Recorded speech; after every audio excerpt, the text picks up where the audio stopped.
Day 351 of the Ukrainian War Map, also known as the Russo-Ukrainian War.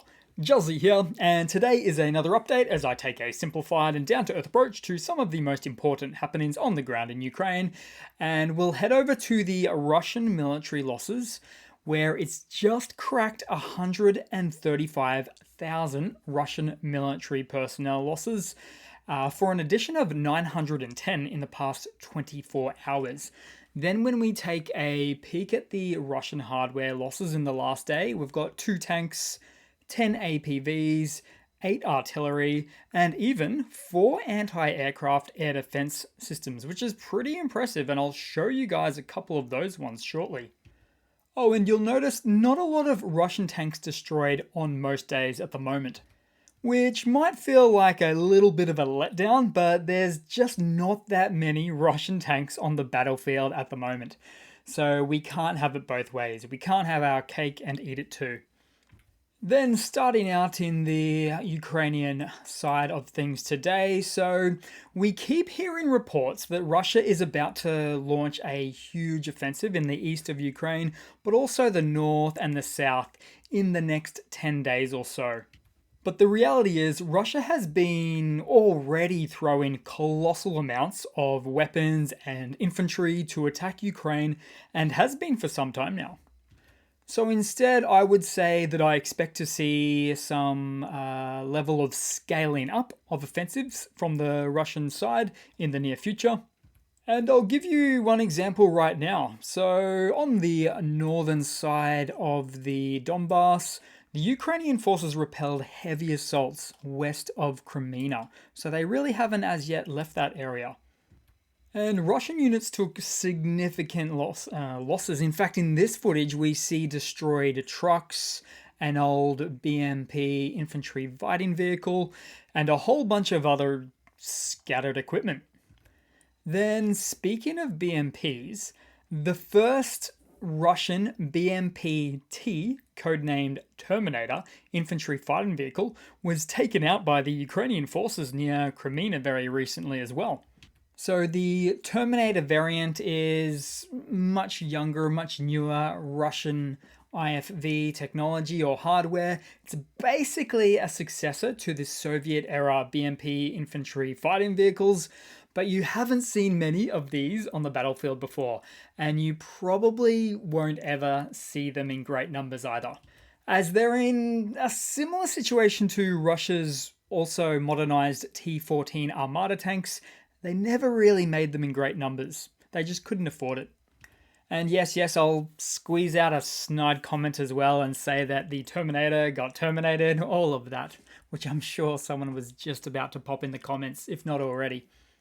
So Western analysts are saying that Russia is bringing out a few of these in frustration and desperation, whereas the Kremlin commentators have praised the addition of the vehicles, as they say it highlights the capability and depth of Russia's arsenal.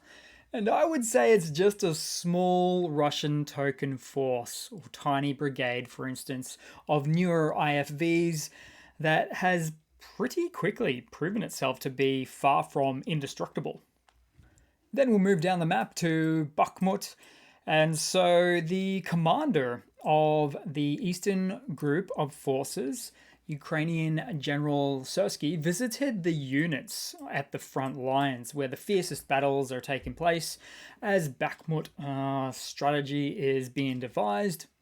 But also in Bakhmut, a Ukrainian BTR-4 with 30mm autocannons faced off against Russian infantry assaults. And this Russian infantry storming is by no means an isolated incident either. Plus, you cannot call artillery barrages followed by infantry charges a modern military doctrine by any stretch of the imagination. So, in other words, in some key areas of the Donbass frontline, we continue to see some more limited usage of Russian heavy armor in the field. Then we'll move down to Volodar. So a Russian mechanized formation tried to assault a Ukrainian position through a minefield, before retreating. Now, during the retreat, a BMP-3 hits a mine, then the entire formation comes under Ukrainian artillery fire, and count your lucky stars, a Russian T-80 tank was seen in the field as well, except it ended up abandoned due to the Ukrainian artillery fire. Now, I actually had to cut out some of this footage because it gets pretty brutal in certain parts. So naturally, I'll pop that one up on my Patreon if you're super interested in seeing the full thing there. Then, as promised, somewhere in the east, a Russian OSA air defense system was destroyed by an Excalibur strike. It was hiding underneath a covered car park, maybe not hiding well enough, and also a Russian Tor M2 air defense system was taken out today in the Donbass as well. Now, this one presumably was hit with another 155mm high-precision artillery Excalibur shell also. And I've always been a fan of these high-precision shells. I call them mini HIMARS in the way that they're high-precision. They go a good distance, about 40 kilometers or about 25 miles. So very accurate at hitting their targets. Then moving across, we'll see what else is going on. So less happening on the Zaporizhia front line, although the Ukrainian forces have confirmed they're prepared to greet the enemy on the front lines anytime here. But any offensive on or Russian offensive on the Zaporizhia front lines would be just met with a lot of failure. Reason being is simply logistics and supply. They've got to travel quite a far distance away, and they're not really good at stretching their resources thin like that. They'd be better to concentrate, Russia would be too, and take out the rest of the Donbass and pretty much ignore any Zaporizhia offensives. But they're greedy, so they probably won't take the sensible approach. Then moving across to some news for today, so start with a quick tank update. Portugal confirmed it would send 3 Leopard 2 tanks to Ukraine with a delivery scheduled for March, so that's awesome to see. And then in some other news, after Zelensky's visit to the UK yesterday, meeting the PM and even the King, he then landed in Paris, where he caught up with French President Macron and everybody's favourite German Chancellor Scholz. And during the visit to Paris, Macron assured Zelensky of France's desire to accompany Ukraine towards victory. And he said that Ukraine can, quote, can count on France to win this war. Then, as part of a very busy day, Zelensky travelled to Brussels of Belgium as part of the EU summit to meet with the EU leaders and lawmakers.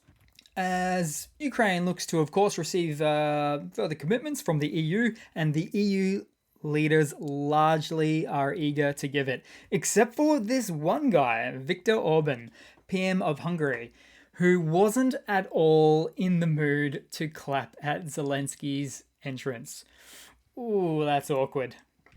Because Viktor Orban's position on Ukraine seems to be more one of support for Russia and his buddy Putin. Then in some other news, Poland has ordered 18 more HIMARS from the States, but also 468 more HIMARS launcher loader modules, LLMs for short, a bit easier to say, which can be installed on a different chassis. So it's not the full product, but they can indeed make it one. And when they do, I'm sure Poland would send some across the border to their friend in Ukraine. Poland has truly been an incredibly supportive next door neighbor to Ukraine during this war. So I'm just so proud of them.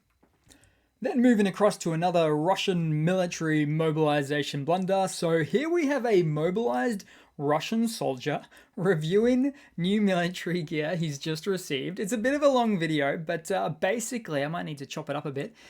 Basically, what he does is first inspect the bulletproof body armor. explains that it's not Kevlar, it's pretty much just fabric, and he locates a rusty metal plate underneath the fabric and goes on to say that the armor won't even be able to withstand small arms fire. And then he takes a look at the helmet, hoping for a better outcome with this inspection. And when he does inspect it, only to find it's new fabric covering very old World War II helmets. So needless to say, he's not impressed by any of this. And this is just yet another example of a classic Russian military contractor cutting corners and in many cases providing old gear and painting them to look new. So Russia's biggest enemy could indeed be the enemy within. And then we'll move to something a little bit lighter, just a quick one. So some more footage of a heroic Ukrainian kitty cat scene in front of a helicopter. He does a cute little snarl at the end. Then just a really super quick funny to round off the day with. So in Bryansk, Russia, people are already riding cars because of lacking spare car parts. Now, honestly, I cannot fully verify the authenticity of this one, but in the video itself, the man taking the video behind the camera says in Russian something that loosely translates to how his city is devolving due to the war. So thanks for watching, guys. Please leave a comment, subscribe, hit that like button, and I do hope to see all of you guys there on the next one. Cheers.